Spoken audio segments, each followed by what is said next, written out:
Luar biasanya kedatangan Nabi Muhammad SAW ke muka bumi ini, beliau mengatakan innama bu'istu liutammima makarimal akhlak. Sesungguhnya aku diutus ke muka bumi ini untuk apa? Untuk menyempurnakan akhlak. Karena pribadi-pribadi yang menyenangkan adalah pribadi yang tentunya memiliki akhlak-akhlak yang menyenangkan. Maka coba kamu lihat, orang itu kalau menyenangkan pasti banyak diingat oleh orang. Contohnya Abu Nawas. Abu Nawas itu orang yang sangat lucu dan menyenangkan. Maka hari ini dia dikenal. Siapa lagi contohnya? Gus Dur. Apalagi Gus Dur. Orang yang begitu menyenangkan kepribadiannya. Orang yang sebenarnya matanya tidak bisa melihat tetapi hatinya terang. Kalau di Indonesia, orang yang matanya tidak bisa melihat dan hatinya terang itu cuma ada dua. Satu Gus Dur, nomor dua si buta dari gua hantu. Siapa yang digendong? Kameramen. Bukan, itu Kliwon. Sorry, salah. Ya kameramen jangan marah, santai saja. Cintaku padamu seperti kamera. Fokus hanya ke kamu, yang lain ngeblur.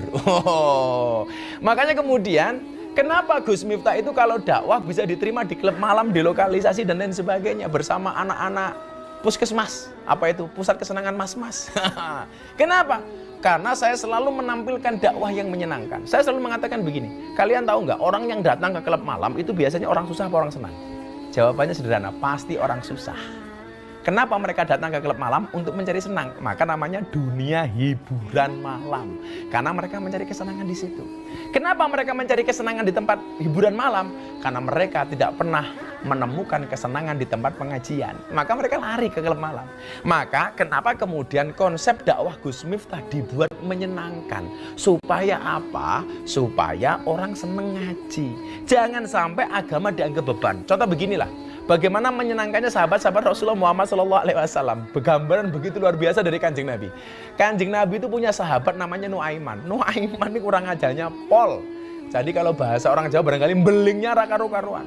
Jadi Nuaiman ini pernah datang kepada Nabi Muhammad SAW membawa penjual makanan kepada Nabi Muhammad. Nah, Nabi Muhammad merasa ditraktir oleh Nuaiman. Akhirnya beliau makan bersama Nuaiman. Selesai makan, Nuaiman pergi meninggalkan Nabi dan penjual makanan. Saat itu Nabi Muhammad SAW menegur Nuaiman. Hei Nuaiman, kok ini belum kamu bayar, kamu sudah pergi bagaimana? Kan yang bawa penjual makanan kamu. Apa jawaban Nuaiman? Nabi apa ya pantas? Masa kok umat bayarin Nabi? Kan gak pantas itu.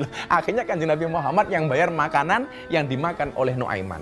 Itulah gambaran pribadi-pribadi yang menyenangkan. Juga teman-teman nih, teknisi IndiHome, totalitas, menjaga jaringan. Makanya kalau kemudian ada komplain dari sobat IndiHome, ya kita terima dengan menyenangkan saja. Kalau kemudian orang tengil banget Gus, sudah.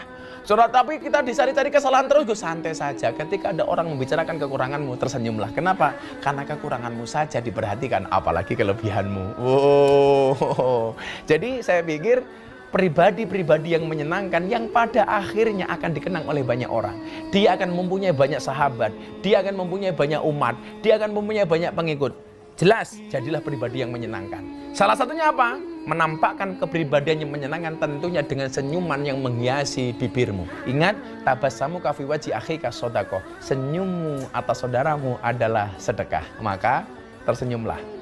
Jadi kalau kamu punya istri di rumah, kamu lihat banyak tersenyumnya apa banyak merengutnya. Senyum itu gambaran surga, merengut itu gambaran neraka. Kalau istrimu di rumah merengut, terus jangan-jangan rumah tanggamu kayak neraka. Terima kasih. Assalamualaikum warahmatullahi wabarakatuh.